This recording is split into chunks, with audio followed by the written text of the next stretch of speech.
Hey guys, welcome back to my channel. Real quick, if you are new to my channel, please don't forget to like, share, and subscribe. Also, make sure to leave me in the comment box what you think, whether you liked it or not. If you know more and you want to share your suggestions, drop them in there. This is all for everyone that's new to firearms, survival, the outdoors, to learn and learn as much as you can, okay? So on this video, I'm gonna show you my bug out bag. There's a couple of things that I did leave out of it only for video purposes because I didn't feel like going out of my way and looking for certain things. So I left out of it a towel, boxers, wife beaters, and hygiene gear. Oh, I'm sorry. And specific clothing, but that's gonna be depending on your area and on the season. You decide what you want to put in it. So I keep mine as simple as possible. I'm gonna break everything down in a minute. So right here is my tarp. Inside my tarp I have my stakes, extra shirt, extra socks, and my two wool blankets. Okay, this is my ground pad. So this is what I'm gonna use to sleep on top of. I'm not gonna be using a browse bag, nor am I gonna need a cot. Now if I gotta build something, I have trees around me, I'll build something out of it. Okay, now let's look at the side before we go inside the pack. I have a folding saw right here. This is from another prior video that I used. I did a lark's head knot right here, and I added a stop knot to keep this from coming undone. Coming around, I have my hatchet. So now we want to keep things simple. Pick what you want, okay? Either a hatchet or a tomahawk. I have both, but I'd rather use a hatchet. It's smaller. I'd rather carry it like this. If I were to carry a tomahawk, I will carry it on my person. You can carry this one on your person, but I already carry a knife, so I'd rather just keep my tomahawk here. So for this one, same thing. I used 550 cord, and going back to other videos that I've done in the past,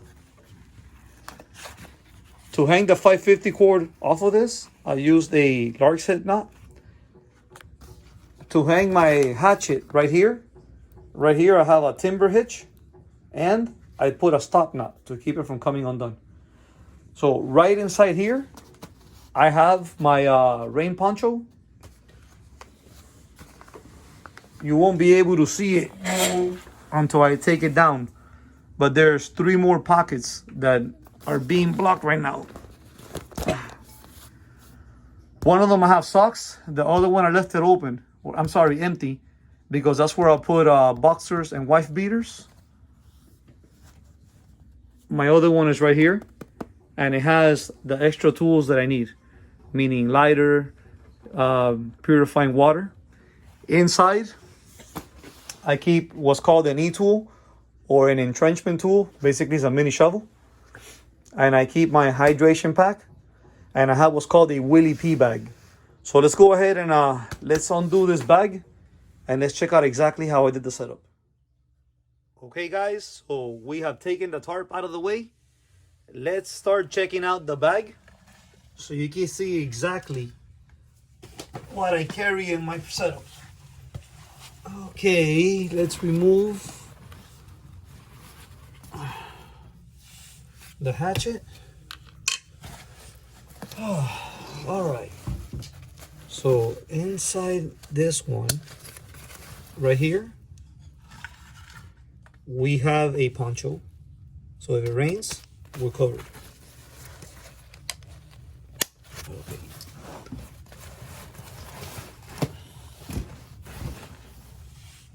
So right here, I have 3 pairs of socks. Notice that I have them inside a Ziploc bag. So there's 2 reasons why, and they're actually, one of the reasons I think is pretty neat. One, you always want to waterproof everything. If you get heavy duty Ziploc bags, you're golden. They work just fine, but they gotta be heavy duty.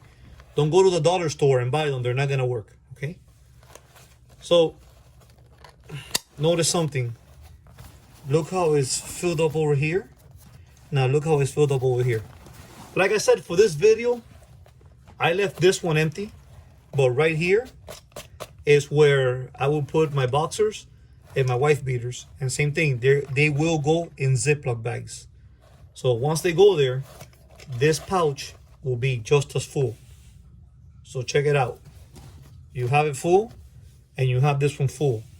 This is why I love the rucksack. By keeping both of them full, you can lay this bag on its back and put your rifle right here. And now this becomes a shooting stand for the rifle. This is the only reason why I love rucksacks. Okay, let's move on to the other pocket. Here is my folding saw. So let's get it out the way. See, Lark said not. When we open this one up, I like to keep my things easy to find. From prior videos, here are my cotton balls. They got some Vaseline, great for starting fires.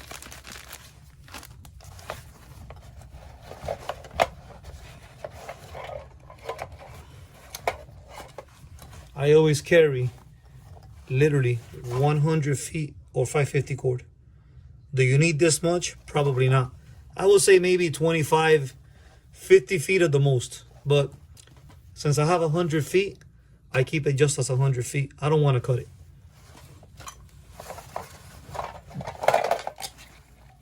I keep my life straw in here.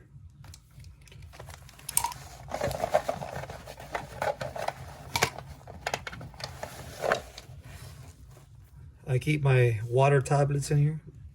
So I try to use these as last resort. Before I use these, I will use my life straw. But before I use the life straw, inside here, I have my camel bag.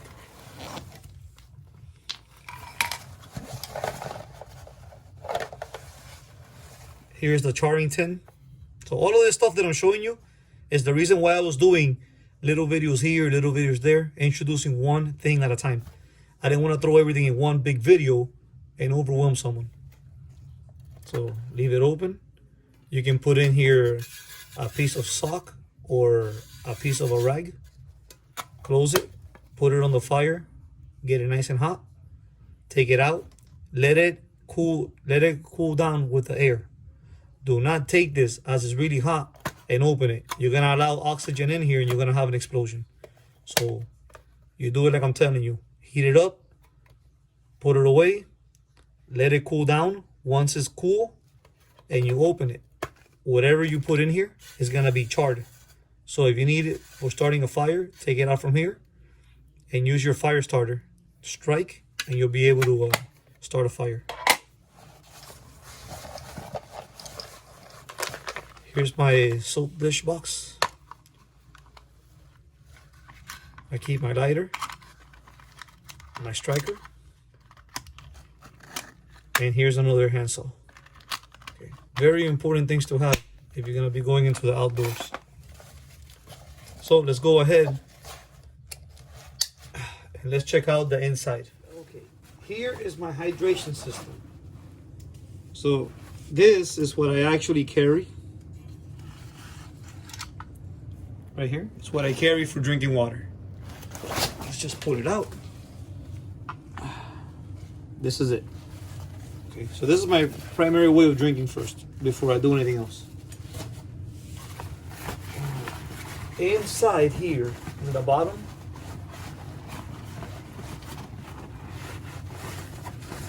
where is it?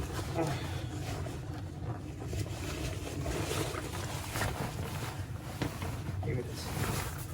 So this is an E-tool or an entrenchment tool.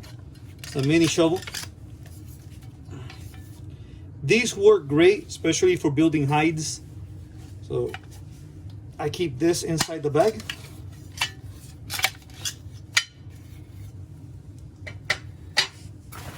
Now, when you guys notice inside here, you see this? This is another bag. This is a waterproofing bag that I first put inside my bag. So this is called the Willie P bag or Willie Pete bag. And so on the pockets, I have everything waterproofed. And on the inside, I'm also gonna have everything waterproof. The reason why I do that is because as you waterproof everything, you can actually take the backpack and make it a flotation device. So in my case, my bug out areas are the Everglades, the swamp. They're shallow, some holes are deep. Man-made holes can be about 23 to 40 feet deep.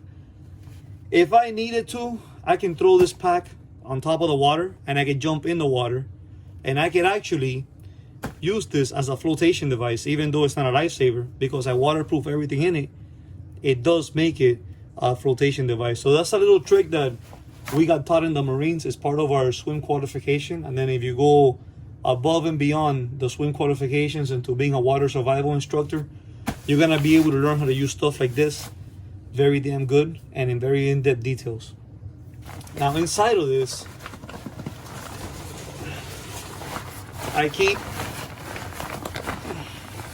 my emergency safety blanket, and the rest is open space, because that way I can go ahead and put a towel, put hygiene gear, put snacks, and depending on the season or the time of the year, if it's too hot outside or if it's too cold outside, I can put the right equipment in here in order to stay nice and warm and comfortable while I'm in the woods, you know, bugging out or camping or tramping or whatever you guys want to do.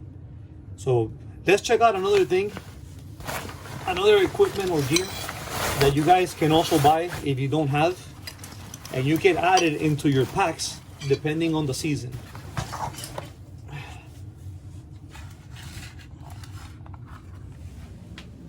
Okay. On the wall is stuff that you will have on you on your person. I'll do another video about it later on.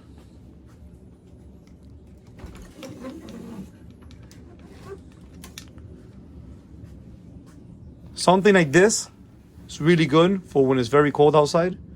You put this under and then you put the jacket over it. I also have it for the pants. Stuff is great, and I mean really good. Okay, if it's freezing cold outside and you know you're gonna be miserable, this is really good. If you want to buy your own stuff from the stores, Bass Pro Shop sells this. I've actually used this for hunting, and it works really good, especially if it's in a mid and low 30s temperature. Now let's say you want to do something else. You want to hide out in dense vegetation. As long as you know how to do it, you can ghillie up. This is my ghillie suit. So mine is made, okay? This is made in the military. So ghillie suits, if you're interested in learning how to build them, I'll do another video on them in the future. But so you guys can know, the burlap is not gonna be your savior. You can ghillie up the right way. You can hide out as long as you know how to drag yourself. But eventually, you can get spot. These work great from when you're in a distance 300 yards away from a target and further. But if you notice on mine, I have burlap, and then I also have rubber bands. So I use this to tie in the vegetation. The only bad part about the vegetation is once you start applying vegetation on your ghillie suit, within 5 to 6 hours, you want to replace your vegetation and add new one, because the vegetation will be dying off and it will start losing its color. Now, when you go into stuff like this, what you need to pay attention to is going to be your vegetation and the colors in the area. So somewhere where you have a lot of dense vegetation, depending on the eye of the person, you might get spotty, you might get not. It also has to do on you. You have to know how to move. So you can build one, but if you know how to use it, if you don't know how to use it correctly, you're pretty much screwed. So anyways, guys, that's gonna be it for this video. Just a couple of little information that I wanted to hand out to you all. If you guys are looking at setting up your own stuff, pay attention to what I have on mine, okay? And that's only for the bag. I'll do more of what you carry on your person as well later on. But start adding little things like that here and there. And if you ever need to bail out, something like this will get you through the day. Maybe through a couple of days, maybe even a couple of weeks, if you know what you're doing. Now, keep into consideration, you still need to know how to hunt, and you need to know how to capture your own food. You need to know how to clean your own food and how to cook your own food. In the future, when I do videos living out there, I just want to wait until the rain season is done. Then I will show you how to set up tripods and how to do other things in nature. Guys, that's going to be it for this video. I hope you all liked it. If you did, remember, like, share, and subscribe, and let me know what you think. Keep yourself safe.